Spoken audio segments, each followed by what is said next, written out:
Good morning class eighth. ये आपका next chapter है, chapter number 3 working with tables. ठीक है। चैप्टर नंबर 2 में आपका MS एक्सेस स्टार्ट हुआ। उसमें MS एक्सेस की थ्योरी थी कि MS एक्सेस में क्या क्या होता है, किस तरह से MS एक्सेस में वर्किंग की जाए। ठीक है। उसमें कोई प्रैक्टिकल वाला पार्ट नहीं था। इस वाले में ये जो चैप्टर है इसमें काफ़ी कुछ प्रैक्टिकल वाला पार्ट है। प्योर थ्योरी थी, MS एक्सेस क्या होता है, डेटाबेस क्या होता है, ये सारी चीज़ें उसमें बताई गई थी। ये जो चैप्टर है इसमें आपका प्रैक्टिकल वाला पार्ट भी काफ़ी सारा है। इसमें आपको कुछ कुछ चीज़ें प्रैक्टिकल से भी करनी होंगी, लेकिन अब चूंकि स्कूल खुला हुआ नहीं है तो वो प्रैक्टिकल आप लोग नहीं कर सकते सिस्टम के ऊपर। अगर स्कूल आप लोगों का खुल गया कभी नवंबर में तो आपको सारे प्रैक्टिकल करवाएंगे जो चैप्टर के प्रैक्टिकल रह गए हैं। पहले दूसरे चैप्टर में तो कोई प्रैक्टिकल नहीं है, लेकिन ये तीसरे चैप्टर से ही आपके प्रैक्टिकल वाले चैप्टर स्टार्ट होते हैं। लेकिन इसको दिखाएंगे कैसे वो होता है। आप मुझे पढ़ तो नहीं सकते हो, लेकिन देख सकते हो वीडियो के थ्रू किस तरह से टेबल क्रिएट होती है MS एक्सेस का यूज़ करके। ठीक है। लेकिन टेबल क्रिएट करने से पहले कुछ चीज़ों की जानकारी होना ज़रूरी है। नॉर्मली अगर वैसे स्कूल चल रहा होता तो पहले हम आपको लैब में चल के टेबल क्रिएट कराना बताते हैं। बताने के बाद आपको ये सारी चीज़ें बताते हैं कि टेक्स्ट क्या होता है, नंबर क्या होता है। यहाँ लिखा हुआ आपने देखा है डेटा टाइप्स लिखे हुए हैं, तो ये डेटा टाइप्स क्या होते हैं ये हम बाद में बताते हैं, क्योंकि पहले आपको टेबल दिखाते हैं। लेकिन अभी हम आपको पहले टेबल दिखा देते, पहले इसको बता देते हैं क्या होता है, उसके बाद आपको वीडियो के थ्रू अब बताएंगे। ठीक है। वो वीडियो मैं कोशिश करूँगा कि वो वीडियो मैं खुद बनाऊँ, क्योंकि सिस्टम पर वीडियो बनाना थोड़ा मुश्किल है। मैंने पहले आप लोगों को बताया था इससे पहले वाले वीडियो में कि जैसे बोर्ड तो कंसिस्टेंट है, इस पर इसका अगर हम वीडियो खींचते हैं बनाते हैं मोबाइल के थ्रू तो ईजिली बन जाता है, लेकिन जो स्क्रीन होती है उसका वीडियो नहीं बन पाता है। तो ट्राई करते हैं, हो सकता बन गया तो ठीक है, इजीली बन गया तो ठीक है। एक और ऑप्शन होता है स्क्रीन रिकॉर्डर का भी यूज़ कर सकते हैं। मोबाइल में तो यूज़ करना बहुत ईजी है, लेकिन कंप्यूटर में यूज़ करना थोड़ा सा डिफिकल्ट है, तो उसके थ्रू बना के देखेंगे। और अगर इन दोनों के थ्रू नहीं बन पाया किसी वजह से, तो फिर जो बने बनाए वीडियोज़ हैं वो मेरे बनाए हुए नहीं हैं, लेकिन उनको जो भी यूट्यूब पे बने बनाए वीडियोज़ हैं उसमें से ऐसा कोई वीडियो देंगे जो आप इजीली समझ सको। देखो कोई टीचर अगर आपको वीडियो देता है तो ऐसा नहीं कि कोई भी उठा के वो इजीली दे देता है। कम से कम 30-40 वीडियो वो खुद देखेगा, उस पर 1-2 घंटे का टाइम बर्बाद करेगा, उसमें से एक वीडियो सेलेक्ट करेगा तब आपको देगा, क्योंकि वहाँ पे तो लाखों वीडियो पड़े होंगे MS एक्सेस से रिलेटेड। लेकिन हमको ऐसा वीडियो आपको देंगे जो आपको इजीली समझ में आ जाए, जो हिंदी में हो और आप लोग इजीली समझ जाएँ उसको, क्योंकि मुझे पता है कि कौन से यहाँ के बच्चों को किस लेवल तक की नॉलेज है, तो उसके हिसाब से वो वीडियो आपको प्रोवाइड कराएंगे। लेकिन वो लास्ट ऑप्शन है, हो सकता है वो प्रोवाइड कराने की ज़रूरत ना पड़े, मेरा खुद का बनाया हुआ प्रैक्टिकल वीडियो आपको मिल जाए। मतलब वो प्रैक्टिकल करके उसमें पूरा आपको दिखाएंगे किस तरह से टेबल क्रिएट करते हैं। ठीक है। तो उसको तो चलो इसके बाद हम भेजेंगे, इस वीडियो के बाद जब भी वीडियो भेजेंगे तो उसके साथ भेजेंगे। अभी इस चैप्टर में जो है कि टेबल कैसे क्रिएट करते हैं, टेबल क्रिएट करने के पीछे क्या क्या चीज़ों की ज़रूरत पड़ती है। ठीक है।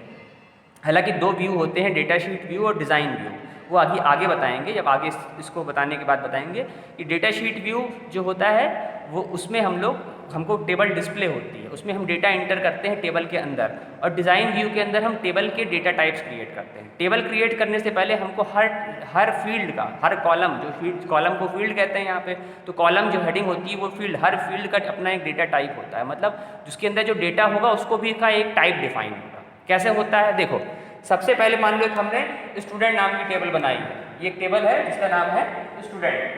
ठीक है। स्टूडेंट नाम की ये टेबल है। सबसे पहला कॉलम है स्टूडेंट आईडी। स्टूडेंट आईडी को आप SR नंबर भी कह सकते हो या रोल नंबर से तो नहीं कहेंगे। मान लो ये टेबल स्टूडेंट ऐसी टेबल है जिसमें सारे स्टूडेंट की डिटेल है। इसमें ऐसा नहीं है कि सिर्फ क्लास 8 के A सेक्शन के या क्लास 8 B सेक्शन के स्टूडेंट हैं।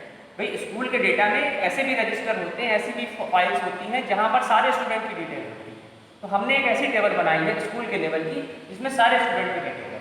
जब सारे स्टूडेंट की डिटेल होती है तो रोल नंबर का यूज़ नहीं किया, तब SR नंबर का यूज़ किया जाता है। SR नंबर जो होता है वो हर स्टूडेंट का अलग अलग होता है, कभी एक सेम हो ही नहीं सकता है।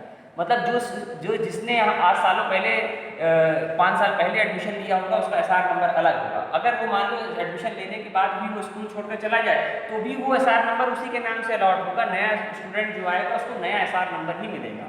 जैसे हम लोग स्कूल में 700 बच्चे हैं तो ऐसा नहीं है, SR नंबर कम से कम 1000 के आसपास पहुंच चुका है, क्योंकि बहुत बच्चे आए, बहुत बच्चे निकल गए, तो उनका SR नंबर जनरेट हो चुका है। तो जो भी नया स्टूडेंट आता है तो SR नंबर जनरेट कर दिया जाता है। तो ये एक अलग फील्ड होती है, इसका ये कभी कॉमन नहीं हो सकती, कभी भी एसआर नंबर, किसी भी स्कूल का एसआर नंबर, कोई भी, चाहे उसमें वो स्कूल 50 साल से चल रहा हो, चाहे 500 साल, जितने भी साल से चल रहा हो, हर उसमें कितने भी स्टूडेंट पढ़ चुके, हजारों लाखों स्टूडेंट भी पढ़ चुके हों, लेकिन हर किसी का एसआर नंबर अलग है। उसके ये देखो डेटाबेस का कॉन्सेप्ट पुराना है, बस कंप्यूटराइज फॉर्म में अब हुआ है। तो ये जो एसआर रजिस्टर बनता है वो इसीलिए बनाया जाता है कि एसआर नंबर के थ्रू उस बच्चे को तुरंत सर्च किया जा सके। अब 8 जहाँ पर मान लो चलो 700 बच्चे, कोई इतनी बड़ी बात नहीं, लेकिन ऐसे भी स्कूल है जहाँ 40,000 बच्चे हैं, ऐसे स्कूल जिनकी कई सारी ब्रांचेस 40,000 बच्चे हैं। अब वहाँ किसी एक बच्चे की इन्फॉर्मेशन निकालनी होगी तो बहुत दिक्कतें आएंगी। ऐसे केस में ये एसआर नंबर का यूज करते हैं। तो ये स्टूडेंट आईडी को मानना होगा एसआर नंबर, STU_ID। यहाँ पर हम डिक्लेरेशन ऐसे ही होता है, स्पेस नहीं दे सकते, तो इसलिए हम अंडरस्कोर लगा सकते हैं, ठीक है, माइनस नहीं होता अंडरस्कोर, या फिर डायरेक्टली ऐसे STU_ID कर सकते हैं, ठीक है। तो ऐसा समझने में आपको नहीं समझ में आएगा, इसलिए इसको STU_ID कर देते हैं। स्पेस नहीं देता है इसमें, स्पेस अगर आप देने की कोशिश करोगे शायद ना दिक्कत करता है, ठीक है। तो इसमें है कुछ प्रॉब्लम्स हैं, इजीली हर चीज नहीं हो पाती है। तो यहाँ पर ये है आपकी स्टूडेंट आईडी जो एसआर है। फिर आता है एड्रेस, मोबाइल नंबर, डेटा। ये छोटा सा हमने बनाया है, वैसे तो ज़्यादा चीजें होती हैं। अब देखो हर डेटा का अपना एक डेटा टाइप होता है। देखो अब यहाँ पर ये ऑटो नंबर का मतलब क्या होता है कि इसमें ऑटो, अगर हमने इसको स्टूडेंट आईडी को ऑटो नंबर डिफाइन कर दिया, हर हमको टेबल क्रिएट करने से पहले टेबल में कितने कॉलम होंगे, उन कॉलम का क्या नाम होगा, ये डिजाइन व्यू में फिल करना होता है। और फिल करने के साथ साथ उस कॉलम का कौन सा डेटा टाइप होगा ये भी फिल करना होता है। वो डेटा टाइप पहले डिफाइन हो जाता है टेबल क्रिएट करने से पहले, उसके बाद टेबल के अंदर का डेटा फिल किया जाता है। तो यहाँ पर स्टूडेंट आईडी को हम ऑटो नंबर देते हैं। ऑटो नंबर जो डेटा टाइप होता है, इसमें क्या होता है कि जैसे हम यहाँ पर कर्सर लेकर आएंगे, उसके बाद कर्सर हम यहाँ पर आएंगे, ऑटोमेटिकली यहाँ पर बना जाएगा, इसमें हमको नंबर डालने की जरूरत नहीं होगी, ये ऑटोमेटिकली नंबर जनरेट करेगा। इसीलिए इसको बोलते हैं ऑटो नंबर। यहाँ दो है, एक नंबर है, एक ऑटो नंबर। नंबर में हम वो नंबर देंगे जिसमें हमको कैलकुलेशन या इस तरह की चीज करनी है। ऑटो नंबर में वो ऑटोमेटिकली नंबर लेगा, हमें उसमें डेटा टाइप डिफाइन करने की जरूरत नहीं पड़ेगी, ठीक है। तो ऑटो नंबर का यूज ऑटोमेटिकली, जैसे 1 2 3 अपने आप से आता जा रहा, हमको उसमें नंबरिंग डालने की जरूरत नहीं। जैसे हम दूसरे कॉल ग्रुप में आएंगे वो 2 नंबर पे आ जाएगा, ऐसे तीसरे ग्रुप में आएंगे ऑटोमेटिकली नंबर आ जाएगा, अपने आप से आता है, हमें करने की जरूरत नहीं। इसीलिए स्टूडेंट आईडी इस तरह की जो फील्ड होती है उसको ऑटो नंबर दिया जाता है। फिर आता है नेम, सबका अल्फाबेट में होता है। ऐसा तो है नहीं किसी का नाम नंबर 1 नंबर 2 होगा, हर किसी का नाम अल्फाबेट में होता है। तो ऐसे डेटा टाइप को हम टेक्स्ट से डिफाइन करते हैं। जो हमारा नेम होता है वो टेक्स्ट से डिफाइन करते हैं, टेक्स्ट डेटा टाइप होता है, ये हमारा नेम है। टेक्स्ट में मतलब अल्फाबेट्स आपके यूज होंगे, स्मॉल लेटर, कैपिटल लेटर, जो भी हम करना चाहे करते हैं। दूसरा आता है हमारा एड्रेस। देखो एड्रेस का यूज क्या है, एड्रेस में बहुत बार अल्फाबेट भी होते हैं, बहुत बार नंबर भी होते हैं। तो अल्फाबेट और नंबर दोनों होने की वजह से इसको हम लोग मेमो से डिफाइन करते हैं। हम टेक्स्ट से भी डिफाइन कर सकते हैं, ऐसा नहीं है, टेक्स्ट से भी डिफाइन कर सकते हैं। टेक्स्ट में अगर हमने टेक्स्ट डेटा टाइप डिफाइन कर दिया, उसमें हमने कोई नंबर डाला है, वो नंबर पे कैलकुलेशन नहीं होगी, लेकिन वो नंबर डिस्प्ले होगा। टेक्स्ट का मतलब सिर्फ वो डिस्प्ले, अगर हमने 1 2 3 लिख दिया मान लो, अगर उसको हमने टेक्स्ट डिफाइन कर दिया तो इस पर किसी तरह की कैलकुलेशन नहीं करता है। इसको हम किसी तरह की कैलकुलेशन अगर हम करना चाहें, जैसे फीस अमाउंट होता है, फीस अमाउंट को हम कभी भी टेक्स्ट में नहीं रख सकते, उसको हमको नंबर में रखना होगा, क्योंकि उस पर हमको एडिशन फीस जमा है तो पूरा दिखाएगा, नहीं जमा है तो उसमें बैलेंस दिखाएगा, तो उस पर कैलकुलेशन परफॉर्म होती है टेबल के अंदर। जब कैलकुलेशन परफॉर्म होती है ऐसे केस में वो हम उसको टेक्स्ट में नहीं कर सकते। नॉर्मली इसको हम एड्रेस को मेमो में इसलिए भी करते हैं क्योंकि मेमो की रेंज ज़्यादा होती है, हम उसको टेक्स्ट और मेमो में ज़्यादा फर्क नहीं है, सॉरी हाँ, टेक्स्ट और मेमो में ज़्यादा फर्क नहीं है। कारण यह है कि टेक्स्ट में हम की लिमिटेशन है, उसमें कुछ ही कैरेक्टर तक की होती है, इसमें 255 कैरेक्टर आप इनपुट कर सकते हैं। तो एड्रेस को हम टेक्स्ट में भी कर सकते हैं, मेमो में भी कर सकते हैं, लेकिन नॉर्मली मेमो में इसलिए रखते हैं, मेमो भी एक डेटा टाइप होता है, इसकी रेंज ज़्यादा होती है। मान लो किसी का एड्रेस बहुत बड़ा है, बहुत बड़ा एड्रेस, उसमें मकान नंबर भी है, मोहल्ला भी है, एरिया भी है, तहसील वहसील सब कुछ सारी चीज़ें हैं, तो वो ज़्यादा हो जाएगा। ज़्यादा के केस के लिए हम एड्रेस को मेमो में डिफाइन करते हैं। इन दोनों में बस रेंज का डिफरेंस है, नंबर की रेंज कम होती है और मेमो की रेंज, टेक्स्ट की रेंज कम होती है, सॉरी नंबर बोल रहे हैं, टेक्स्ट की रेंज कम होती है और मेमो की रेंज ज़्यादा होती है, लेकिन नॉर्मली एड्रेस को हम लोग मेमो में डिफाइन करते हैं। फिर आता है मोबाइल नंबर। मोबाइल नंबर हमेशा आपका नंबर होगा, उसको हम लोग हमेशा नंबर से ही डिफाइन करेंगे, कभी भी हम लोग मोबाइल नंबर को अल्फाबेट से डिफाइन नहीं कर सकते। उसके मोबाइल नंबर के लिए जो डेटा टाइप यूज करेंगे हम लोग वो नंबर में आपका नंबर ही रहता है। जो भी नंबर यूज करते हैं 1 2 3 4 ये सारे नंबर हमारे नंबर वो सारे इसमें आते हैं। ठीक है, लास्ट आता है आपका date of birth. Date of birth आपका डेट ऑफ बर्थ नंबर तो होता है, आप नंबर भी कर सकते हो, लेकिन वो नॉर्मली इसके लिए यहाँ पर अलग डेटा टाइप है डेट, टाइम एंड डेट। यहाँ टाइम के हिसाब से भी कर सकते हैं और डेट के हिसाब से, मतलब टाइम डेट दोनों उसमें लिखा है। तो अगर हमको डेट के हिसाब से करना है तो डेट ऑफ बर्थ को हमने डेट के हिसाब से डिफाइन कर दिया, तो जो भी हम उसमें डालेंगे अपने आप से वो डेट के हिसाब से ले लेगा, मतलब वो पूरी एज इट इज डेट जैसे आती है वैसे डेट को डिस्क्राइब करेगा। मान लो 17 मार्च 2004 इस तरह से पूरा दिखाएगा, तो वो 17 फिर मार्च फिर 2007 इस तरह से वो पूरी डेट एक फॉर्मल वे में आती है। हालांकि इसको नंबर से कर सकते हैं तो उसमें स्लैश लगा करना पड़ेगा या स्लैश के फॉर्म में भी आ जाता है, लेकिन नॉर्मली जो डेट ऑफ बर्थ है वो हम लोग date and time data type के हिसाब से डिफाइन करते हैं। तो ऐसे ही अलग अलग कंडीशन के हिसाब से अलग अलग डेटा टाइप डिफाइन किया जाता है। हर जितने भी कॉलम होते हैं हर कॉलम का अपना एक डेटा टाइप हमको डिफाइन करना पड़ता है, अगर हमको उसमें वैल्यूज़ इंटर करनी है।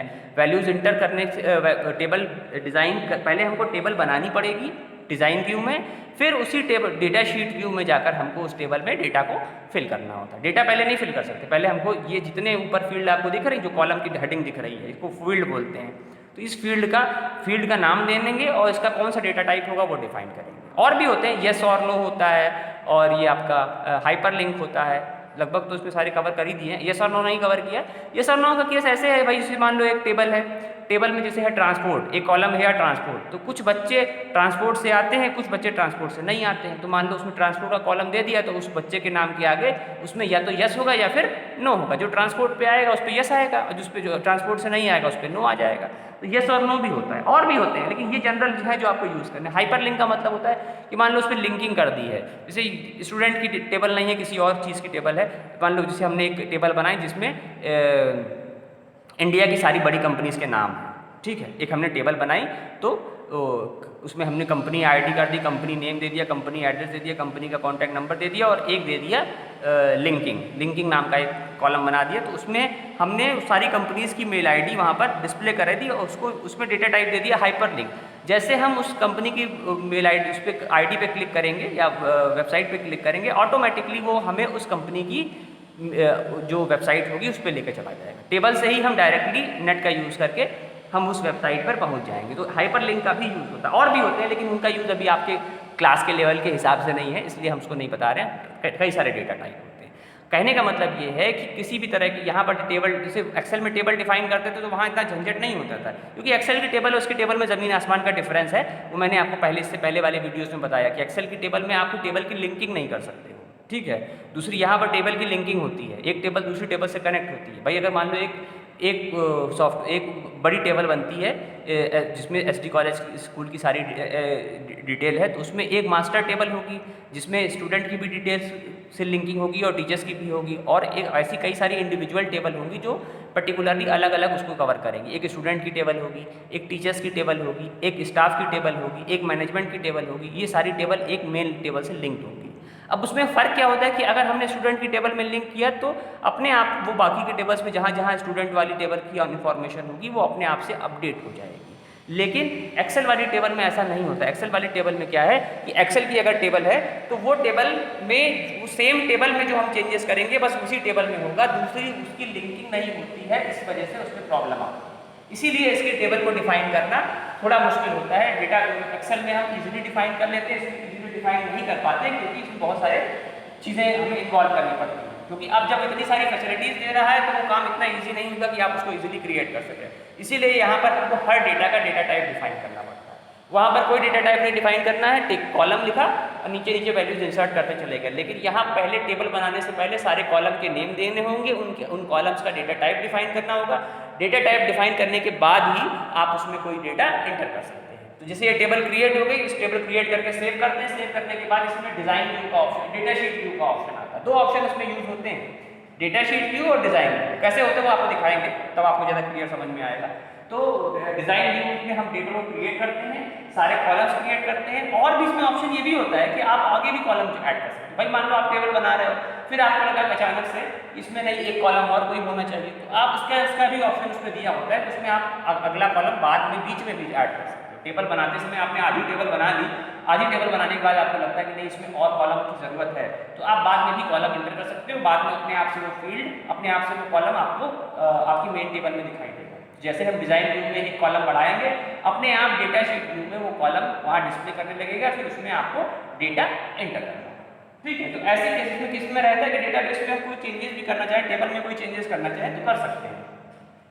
ऐसा नहीं कि टेबल क्रिएट कर दी तो सालों बाद अगर हमको कोई नया कॉलम होगा तो उसको नहीं चेंज कर सकते, कर सकते हैं। जैसे हम लोग हैं, हम लोग के टाइम पर मोबाइल नहीं हुआ करता था, लैंडलाइन का फ़ोन भी नहीं होता था, ठीक है, लेकिन कंप्यूटर तो तब भी होते थे। अब हमने जिस स्कूल में पढ़ाई की उसमें मान लो टेबल बनाई हो, उस टेबल में मोबाइल नंबर या कॉलम ही ना हो, क्योंकि तब तो लैंडलाइन के फ़ोन भी नहीं होते थे।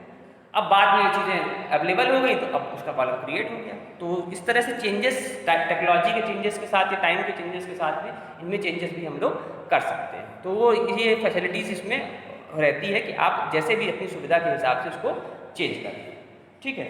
और भी इसमें बहुत सारी चीज़ें हैं, लेकिन उसको बताने से पहले आपको वीडियो दिखाएंगे किस तरह से टेबल क्रिएट होती है, उसके बाद वो आगे वाली चीज़ें बताएंगे। तो मतलब 3 से 4 वीडियो में ये आपका चैप्टर क्लियर हो जाएगा, कवर हो जाएगा। तो इससे अब इसको बताने के बाद आपको पहले इसका वीडियो बनाकर या जैसे भी करके अरेंज करके आपको दिखाएंगे किस तरह से MS एक्सेस का यूज़ करते हुए टेबल क्रिएट की जाती है, कैसे डिज़ाइन व्यू डिस्प्ले होता है, कैसे डेटा शीट व्यू डिस्प्ले होता है, डिज़ाइन व्यू में कैसे कैसे कॉलम को हम फिल करते हैं, कैसे हम लोग उसमें बाकी चीज़ें करते हैं, इसे उसका डेटा टाइप डिफाइन करते हैं, और डेटा टाइप डिफाइन करने के बाद कैसे उसकी वैल्यूज़ इंसर्ट करते हैं। तो करना इतना ही होता है लैब में, लेकिन अब देखने में वो 5 मिनट का काम लगता है, लेकिन पहली बार जब बच्चे करते हैं तो बहुत सारे बच्चे बहुत सारी मिस्टेक करते हैं, ठीक है।